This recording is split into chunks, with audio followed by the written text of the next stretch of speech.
tujuan dari keluarga Kristen. Ada 3 tujuan utama. Ada banyak tujuan, tapi yang paling utama berdasarkan Kejadian pasal 1, pasal 2, dan Matius pasal 19. Yang pertama,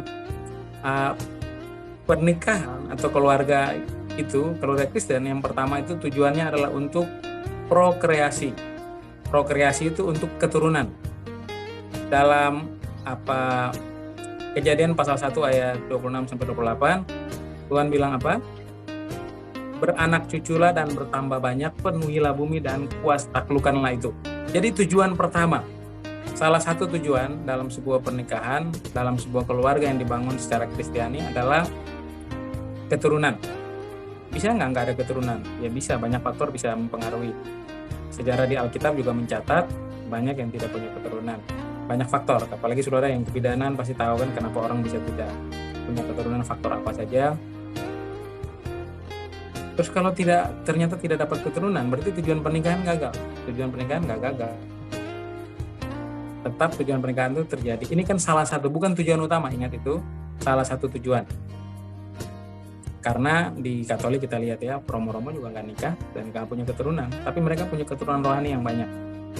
Lalu yang kedua, untuk mewujudkan damai sejahtera Allah.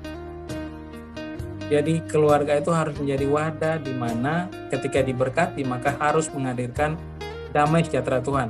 Makanya masing-masing harus belajar punya karakter Kristus dan masing-masing harus belajar bertumbuh secara rohani. Kalau tidak punya karakter Kristus dan tidak bertumbuh secara rohani, maka mewujudkan damai sejahtera itu sangat susah. Yang ada ribut aja, bakalai, baku pukul, yang satu mulutnya udah binatang keluar, yang satu kaki tangannya juga.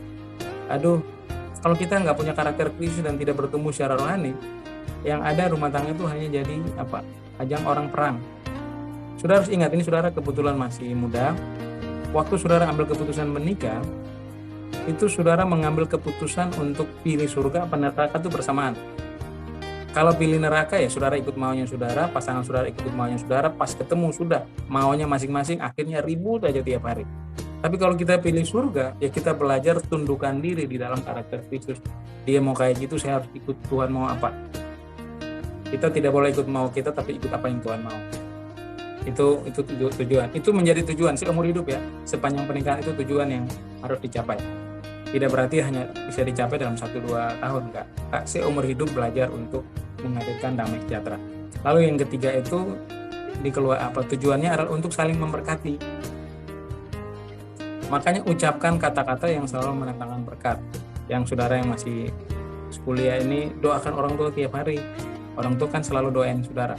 Sadar atau tidak sadar, kita itu saudara yang masih belum menikah itu selalu menjadi perhatian orang tua dalam hal doa ya. Saudara juga, saudara bisa sekolah, bisa nanti sampai saudara nikah, saudara masih dalam pengawasan orang tua dan tanggung jawab orang tua. Walaupun nanti saudara nikah, kadang saudara bisa lupa orang tua, saudara nggak peduli. Tapi orang tua punya tanggung jawab sampai saudara nikah. Emang itu yang Alkitab sampaikan. Jadi tujuannya ada 3 yang umum, prokreasi keturunan, mewujudkan damai sejahtera ini sepanjang hidup, lalu saling memberkati ini juga sepanjang hidup.